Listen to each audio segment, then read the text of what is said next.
Hey guys, what's up? It's Ra here. This is my last video to catch up with the other guys, so I'm going to do what was week 9's topic, fears of transitioning. Guess I'll start right out with probably some fears I had about coming out. Obviously, most of us, if not all of us, have fears of potentially losing friends, of our families, how they're going to react, how we're going to be accepted at school, at work, stuff like that. It's all pretty much the same for everybody, because obviously those are legitimate fears that I'd say 99% of trans people have. I wasn't too incredibly worried about my friends because I didn't have an enormous group of friends. And the way that I look at friendship is I have a small handful of people that I consider my close friends, whom I share most things with, who might as well just be family. And I knew that those people wouldn't, drop me like a bad habit. If other people outside of that realm, more like acquaintances, people I consider friends but don't see all the time, don't talk to all the time, don't hang out with all the time, if they didn't respond well to it, it would be tough just knowing that someone didn't respond well to it, but I would be okay because I still had my close circle of friends. But that was, some legitimate anxiety. Probably the worst anxiety was coming out to my family. Basically, a little background about my family. I was raised by my grandparents. My mother and father were both young teenagers when I was born. So my father, he moved away to North Carolina, got remarried, has a new family. My mother was really young and immature, so I kind of got handed off to my grandparents when I was born. So I was raised by my grandparents, who are obviously an older generation. They're baby boomers, and we're not a religious family. Like, we don't go to church. I mean, the last time I was at church was like Christmas Eve, like 7 years ago or something like that. But nonetheless, I did attend church school 3 times a week until I was like 12. My grandparents doing, and regardless of their religious beliefs, they weren't avid practicing religious people, but they did have certain beliefs and stuff like that. But I was lucky because I had already come out to them as being a lesbian, which was received better than anticipated.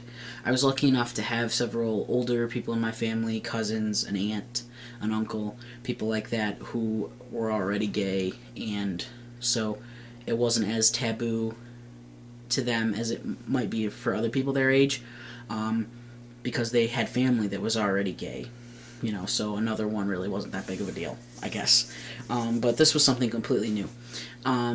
But I got lucky because my grandmother, who is like a Discovery Channel nut, had happened to have seen a show on Discovery Health about transgendered people and how it is a legitimate disorder and stuff like that. So she already knew the background knowledge about it, and it kind of made sense to her, I think, because most people that know us trans people aren't all that shocked, because we all have, we all live our lives as, very, very masculine women or very feminine men, or whatever the situation may be. So it really wasn't that big of a shock. I had short hair, I wore all men's clothes, I, for all intents and purposes, acted like a guy. I mean, go figure, right? So just putting a name to it was a little different, but there was still some anxiety because you never really know how people are going to react. There was a little anxiety because I was kind of like, being single, I was wondering what would happen if anybody would ever want to be with somebody like me. So that's some anxiety, some fears there. Most of it's very internal. I can't say that I actually vocalized any of these fears to a lot of people, maybe occasionally to a close friend or something, but really it's just all this stuff running through your head about, oh my god, what's going to happen when this person finds out, what's going to happen when I have to go there, da da da da. So that's most socially fears. As far as fears related to taking testosterone, probably my biggest fear was admittedly, I had a bit of a temper before testosterone, and everybody's heard of roid rage, and everybody's heard that testosterone can kind of make you a little snappy and stuff like that. That was a pretty legitimate fear of mine. I tend to internalize most things that bother me, and then once it gets full, I just can't take it anymore. I kind of snap and kind of go crazy. I like to hit things and stuff like that. I never hurt anybody, and usually I wait till I'm alone to kind of snap. But this was all pre-T, so I'm thinking, if this is happening pre-T, what's going to happen when they shoot me up with testosterone? My body starts going crazy, fluctuating hormones up and down, estrogen, going down, testosterone going up, blah, blah, blah, blah, blah. But 6.5 months into testosterone, my temper's no really worse for wear. Maybe I get a little bit more irritated, but I don't freak out, I don't snap or anything, so no harm, no foul with that one. But, going into it, you don't know how it's going to be, so they're all legitimate fears. Every one that anybody has during a transition are all legitimate fears. But those were pretty much mine.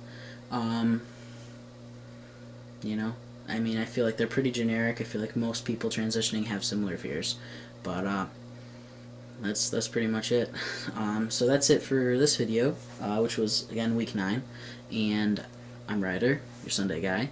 And next time you hear from me, it will actually be Sunday, and I will actually be all caught up, and you'll only see me once a week, I promise. Alright, well, thanks for watching, guys. We'll see you later.